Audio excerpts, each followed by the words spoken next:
திருப்புவனம் இளைஞர் அஜித் போலீஸ் விசாரணையில் மரணமடைந்த விவகாரம் தொடர்பாக ஆர்ப்பாட்டம் நடத்த அனுமதி கோரி மெட்ராஸ் உயர்நீதிமன்ற மதுரை அமர்வில் நாம் தமிழர் கட்சியால் வழக்கு ஒன்று தொடரப்பட்டிருக்கிறது. அந்த வழக்கில் நீதிமன்றம் அவர்களுக்கு சரமாரியாக கேள்வியை முன்வைத்திருக்கிறது. முழு விவரங்களோடு இணைகிறார் நமது செய்தியாளர் மாரிச்சாமி. வணக்கம் மாரிச்சாமி, நாம் தமிழர் கட்சிக்கு என்னென்ன கேள்விகள் நீதிமன்றத்தால் முன்வைக்கப்பட்டிருக்கிறது? முழு விவரங்கள்.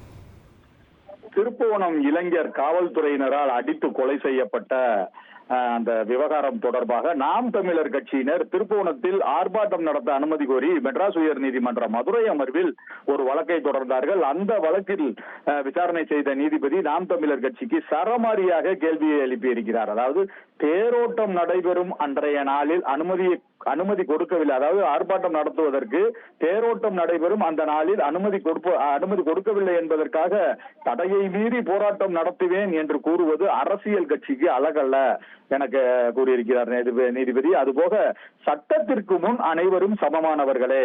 ஒரு அரசியல் கட்சிக்கு போராட்டம் நடத்துவதற்கு, மக்களுக்காக குரல் கொடுப்பதற்கு உரிமை இருக்கிறது. ஆனால் மனுதாரர் பொறுப்பை உணர்ந்து செயல்பட வேண்டும் என கேட்டுக்கொண்டிருக்கிறார். அதுபோக மனுதாரர் தரப்பில் போராட்டம் நடத்த அனுமதி கோரி புதிதாக மனு அளிக்க வேண்டும். அந்த மனுவை காவல்துறையினர் 24 மணி நேரத்தில் பரிசீலித்து உரிய முடிவெடுக்க உயர்நீதிமன்ற மதுரை அமர்வானது உத்தரவு பிறப்பித்திருக்கிறது. இந்த வழக்கு பற்றி பார்த்தோம்னால் நாம் தமிழர் கட்சி சார்பில் அந்த திருப்புவனம் இளைஞர் காவல்துறையினரால் அடித்து கொலை செய்யப்பட்ட வழக்கு தொடர்பாக, அந்த விவகாரம் தொடர்பாக திருப்புவனத்தில் ஆர்ப்பாட்டம் நடத்த அனுமதி வேண்டும் என கேட்டு மனு தாக்கல் செய்திருந்தார்கள். அதற்கு காவல்துறையினரால் அந்த அனுமதி மறுக்கப்பட்ட நிலையில் மெட்ராஸ் உயர் நீதிமன்ற மதுரை அமர்வில் அதற்கு அனுமதி அளிக்க உத்தரவிட வேண்டும் என கேட்டிருந்தார்கள்.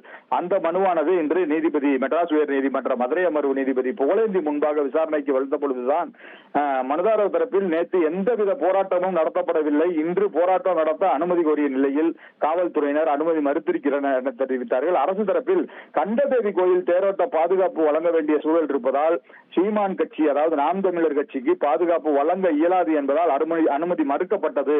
ஆனால் போலீஸ் வேண்டுமானால் கண்டதேவி கோயிலுக்கு பாதுகாப்புக்கு போகட்டும் என்று சீமான் யூடியூப் ஒன்றில் கூறியிருக்கிறார், பேசியிருக்கிறார். இது அழகல்ல என தெரிவிக்கப்பட்டது. அதற்கு நீதிபதி புகழேந்தி, ஒரு அரசியல் கட்சி தலைவர் பங்கேற்பதற்காக அதை காரணமாக கூறி மீண்டும் ஒரு போராட்டம் நடத்துவீர்களா? போராட்டத்திற்கு அனுமதி கொடுக்கவில்லை என்றால் தடையை மீறி போராட்டம் நடத்துவேன் என்றெல்லாம் பேசுவீர்களா என சரமாரியாக கேள்வியை எழுப்பி இந்த வழக்கை முடித்து வைத்திருக்கிறார். உங்கள் விவரங்களுக்கு நன்றி மாரிச்சாமி. ட்ரெண்ட ஃப்ரெண்ட் ஆக்கிக்கோங்க. தந்தி டிவியின் சப்ஸ்கிரைபர்ஸ் அண்ட் ஃபாலோவர்ஸ் குடும்பத்துல நீங்களும் இணையுங்க.